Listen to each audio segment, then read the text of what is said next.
What's up, everybody? Thank you so much for tuning into this video. I know it's been a minute. So today we are jumping into this gorgeous yellow sharp cut crease neon colored eyeshadow look. Let us just get on with the thing and get to the tutorial.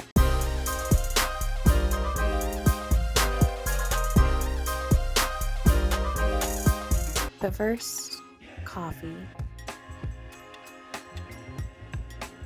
Alright, so let's just jump on in. I am starting off with tape. I really wanted to get that sharp winged look with my shadow, so going in with tape and then trying to get some of the adhesive off on my fingers before I put it on my face.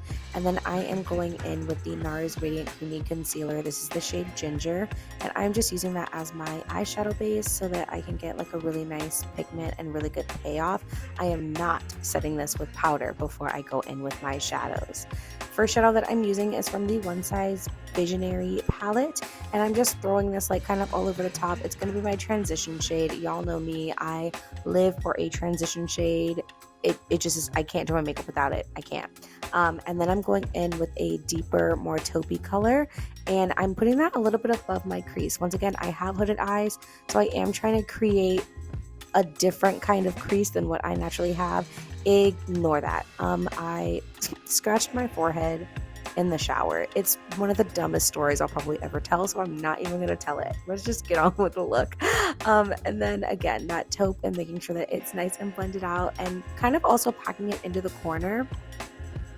The key with doing these like smoked out sharp edge wing shadow shapes when you're using tape is that you have to bring all of your shadows to that tape line. So you will see me drag these shadows like across and over the tape line because that is the only way you're going to get the pigment super sharp.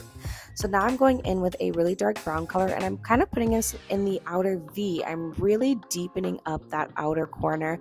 I'm using a much smaller, denser blending brush because instead of like really blending it out, I want to keep this shadow as concentrated as possible in the outer corner to really give me that sharp wing effect. And then I'm taking a black shadow and going over where I put that dark brown, but I am going to bring the black a little bit more into the crease. When I started this look, I wasn't certain if I was going to do a cut crease or not, and I think around this time was when I was like, no, it's going to be a cut crease.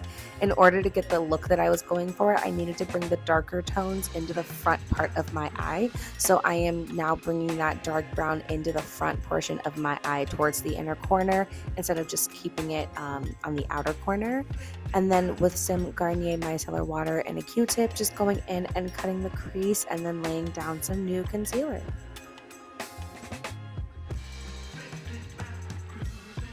The other thing with cutting the crease that you want to make sure you do is go back in with where the shadow meets the concealer and marry the two together. Make sure everything is nice and blended. And then the star of the show. This yellow, this is from Uoma Beauty's, I think it's the Black Magic Carnival palette, and this is shade Barbados. I don't think I've ever used this yellow before. I've had this palette for far too long that I'm not going to even admit how long I've had it.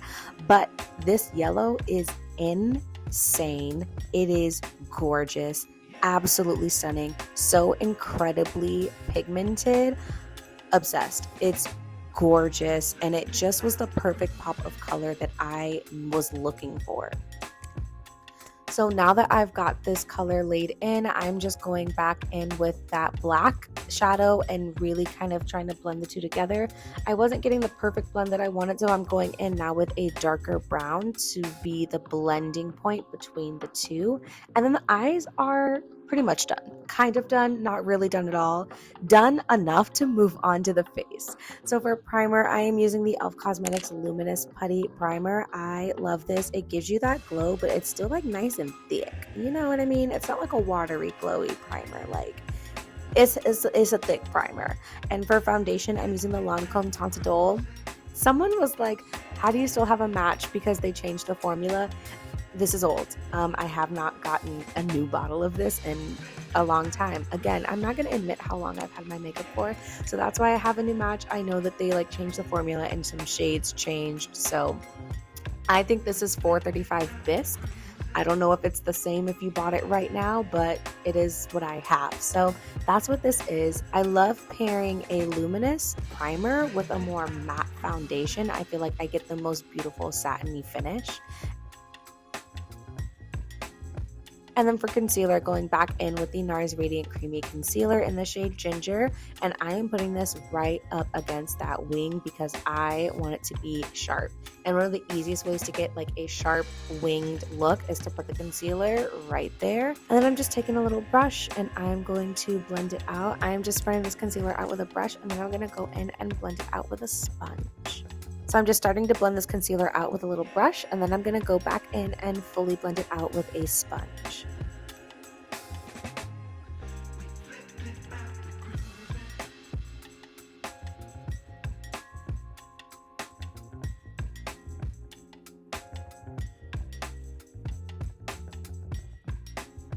The key to blending out your concealer and getting like the most payoff is starting at the edges. You want to start where your concealer meets your foundation and work your way in. It's how you're going to get the most coverage out of your concealer. It's how you're going to get the best use out of the way that you're applying your concealer. You don't want to over blend where you want the most coverage. You want to blend where you want the least coverage. So starting at the outside and going in is going to make sure that your blend is super seamless and that you have coverage where you want it.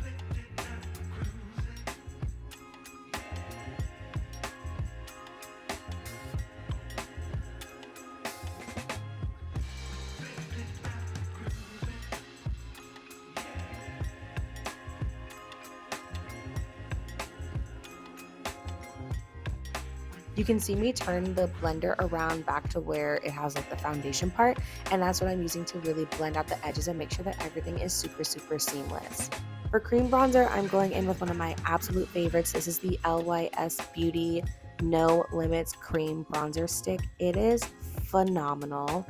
I love this so much. It's perfect every time that I use it. It blends like a dream. It's just I can't gush enough about it. I absolutely love this stuff.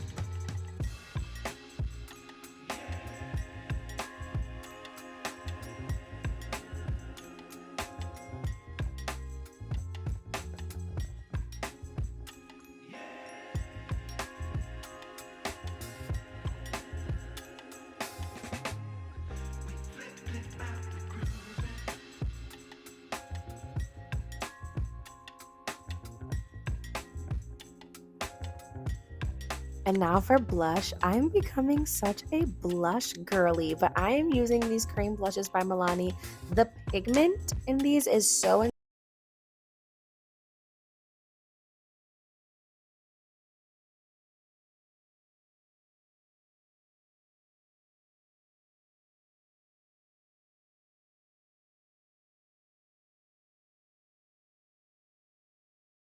together, so it's going to look really good. And then I'm just using the Laura Mercier translucent setting powder to set underneath my eye. I'm actually going to set everywhere that I use concealer, so I'm going to really press this under the eye, bridge of the nose, forehead, and chin.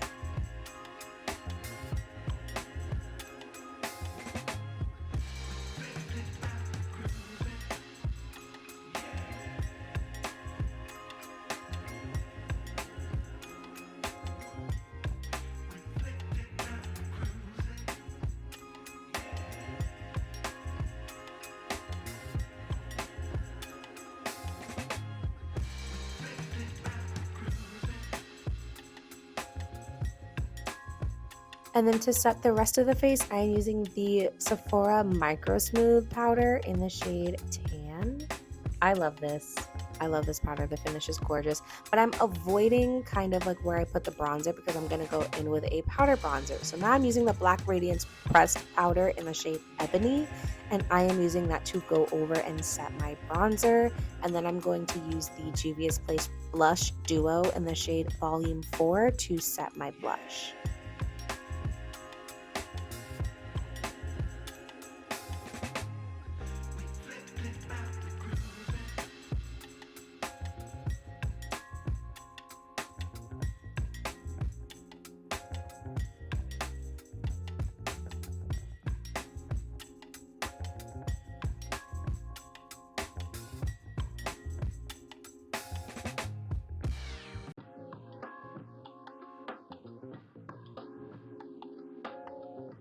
And now it's time for brows. I don't know what's gotten into me, but I have been like changing up the steps in my routine a little bit.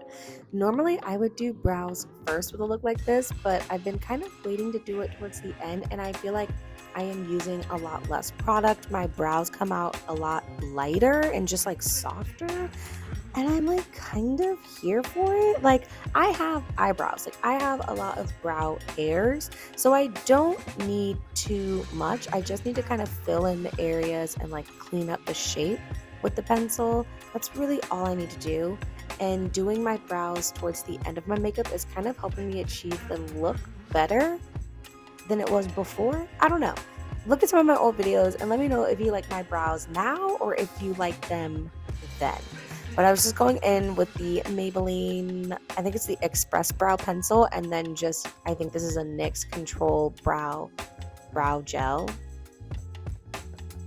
And now we're coming back to the eyes. I'm using just a black gel liner pencil, running that all through my waterline and then a little bit under my lash line. I hate when you like put it in the waterline, but then there's like space in between your lashes that's not like saturated. I don't like that. That bothers me. So before I go in with my black shadow, I'm just making sure that everything is covered, and then I'm just going in with black shadow, same one that I put in the outer corner, but I'm using it on a tighter brush and I am packing it into that lash line. I wanted it to be super, super dark. Then I'm using the taupe shade that I put on my eyes on a like pencil brush, and I am just smoking that out.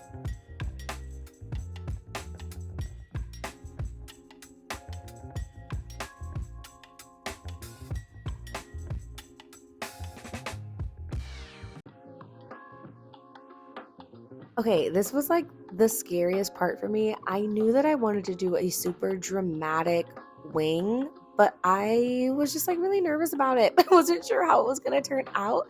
And I also have not used like gel liner with a brush in a long time. So I was like, do I even remember how to do this?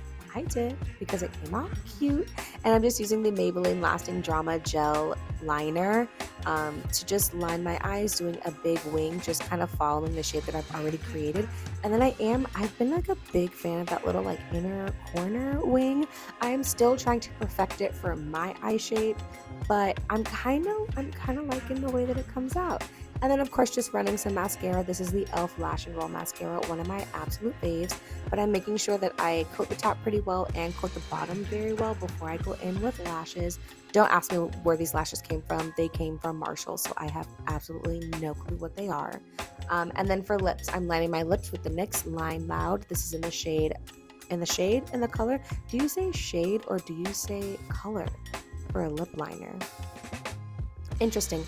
Okay, this is in the color Rebel Kind, and then I'm using an Ofra liquid lipstick. This is the color Verona, and I'm just making sure that I blend those two together as best as I possibly can. And when I kind of feel like I've got the blend done pretty well, I am going to kind of tighten up the liner, really just work that in. And then I'm using what is this? I'm using the NARS concealer. Yes, I'm using the concealer right in the center, making sure it's all blended. And then I realized I forgot to contour my nose. Honestly, I didn't like need it, but I was going for high glam, so we're doing it. Just using that same Black Radiance pressed powder. Finally go in with a spray, set everything down. It also is going to like illuminate the skin a little bit more, make it a little more satiny. Touch up the shadow if you need to. I noticed that the spray kind of made that shadow a little funky, and boom, look at that. Look at it. Every now and then I have a look in my head and it comes out so well that I surprise myself. This is one of those times where I genuinely surprised myself with how good this looked. Thank you so much for tuning into this video, and I hope to see you at the next one. Bye.